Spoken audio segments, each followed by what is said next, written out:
John Mason Peck was a Baptist missionary to the western frontier of America in the 1800s. He was greatly used of God west of the Mississippi as a soul winner, a preacher, a church planter, and an educator. He tells his story in his memoirs, 40 Years of Pioneer Life. John Mason Peck was born in Litchfield, Connecticut on October 31, 1789. His family attended the Congregational Church in Litchfield, where he grew up hearing the gospel preached. But he never thought much about his need to be saved until he was 18. He writes, "On the evening of the 15th of December, 1807, a time never to be forgotten, I was induced rather from motives of curiosity to attend a meeting about 3 miles from home, where the work of God's converting grace was progressing in a most remarkable manner. Here I was brought to see myself a guilty sinner before God, deserving of his wrath." John didn't get saved that night, but at the end of that week, he finally put his faith in Christ for salvation.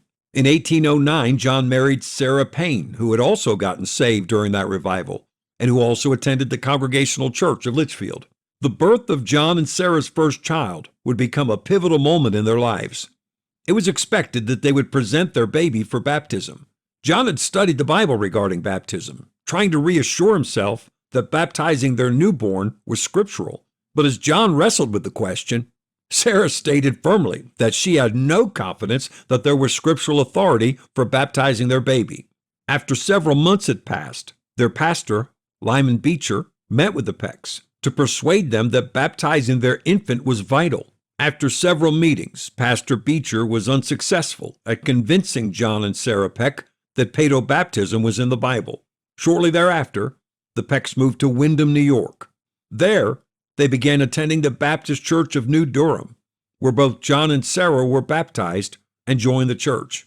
John began to feel compelled by God that he needed to serve the Lord with his life.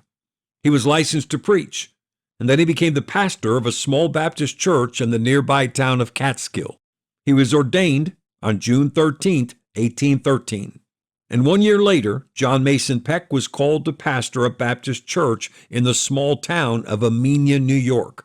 It was while he pastored this church in Amenia that God used events happening on the other side of the world to get John's attention about taking the gospel to the western frontier.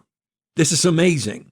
2 years earlier, while John and Sarah were in Connecticut and New York studying what the scriptures teach about baptism, a young missionary couple, Adoniram and Ann Judson, were sailing for India, discovering what the Bible teaches about baptism. And their ministry partner, Luther Rice, was making the same discoveries as he journeyed to India on a separate ship. When the Judsons and Luther Rice reunited, they were each baptized.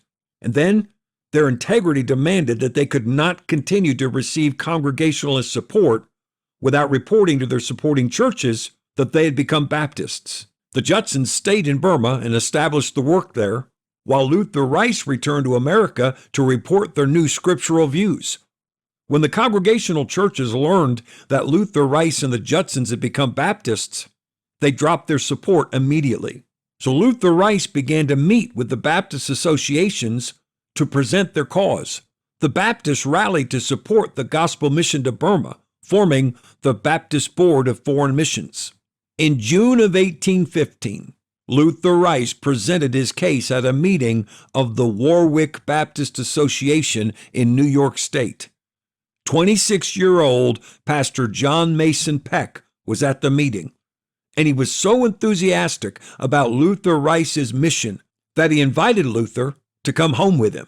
John took a leave of absence from his church to travel throughout central New York to make the case in Baptist churches for the Baptist Board of Foreign Missions. In May of 1816, the Pecks traveled to Philadelphia, where John would attend mission school.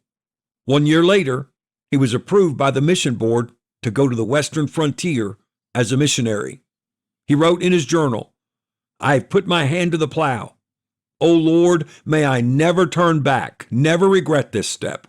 It is my desire to live, to labor, to die as a pioneer in advancing the gospel." When 28-year-old John Mason Peck arrived in St. Louis with his family in 1817, he wrote that it was a village made up of infidels who despised and vilified religion in every form, who were vulgarly profane, even to the worst forms of blasphemy, and poured out scoffings and contempt on the few Christians in the village. 40 years later, John wrote, "There are now in St. Louis as great a proportion of pious Christian church members and of church-going people in the ratio of the whole population as in Philadelphia, New York, or any other large commercial city in our country." In 40 years of ministry in the Western frontier, John Mason Peck was responsible for starting over 900 Baptist churches, with 32,000 people saved and baptized, and 600 men ordained to preach. Christian, look on the fields, for they are white already to harvest. Stay the course.